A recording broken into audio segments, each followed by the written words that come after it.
Hi. So get ready to jump in and give me some comments and feedback around this. I really want to start the conversation around weighing or not weighing during a recovery journey.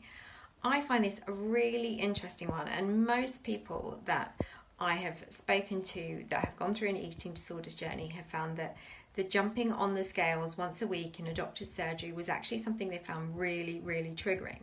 And you can regularly see in the eating disorders community that people will talk about, that 24 hours prior to going in for that weight check and how they start either compensating or feeling worse about themselves just ahead of seeing what the figures are on the scales.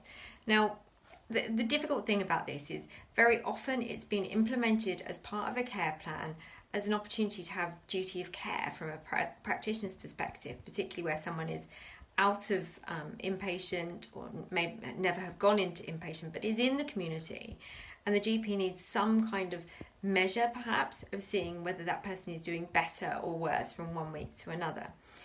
The trouble is though, when somebody is going through an eating disorder, they're never going to be happy, because whatever is said on that scale, if the scale goes down, then there's a sense that, oh, okay, perhaps I should continue to make it go down, or should I need to maintain at this low weight? And if the scale goes up, oh, well, am I going to be mortified about that? And am I going to struggle to decide to eat today? Of course, both of these are absolutely the wrong messages, and we need to kind of reverse the way the brain feels about that. But I think at an early stage in recovery, it can be something that is really difficult for a person with an entrenched eating disorder to overcome. What's the answer?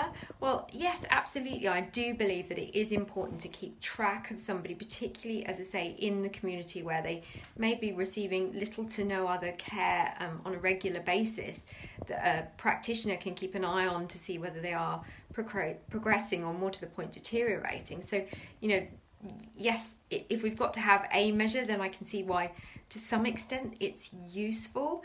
But what I certainly don't think is useful is actually articulating to that person what the weight is.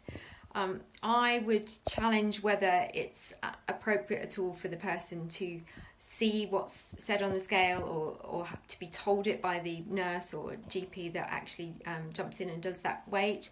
And also the opportunity to say, well, actually, this isn't just about calling someone into the surgery, jumping them on the scales and, noting their weight and then sending them out within three minutes. Time is precious. I appreciate that. But at the very least, perhaps we could be finding out, how is that person doing? What is their mood like? There are other measures around how good or bad your latest episode of your eating disorders journey is beyond what is said on the scales. So what I'm really asking for today is, what have your experiences been? Did you find it really difficult? Was it really triggering to know that you were about to go into the surgery for another weighing opportunity? How did you overcome that? Did you have blind weigh-ins? Did your nurse practitioner start to weigh you in a way that you couldn't see what the reading was? It's just an area that I think is a really important debate to have. And as we look at how other ways that clinicians can move forward to progress people's recovery, let's discuss what is going to be the better tool for that weekly check-in with a GP in your local community. Thanks, really would appreciate your comments.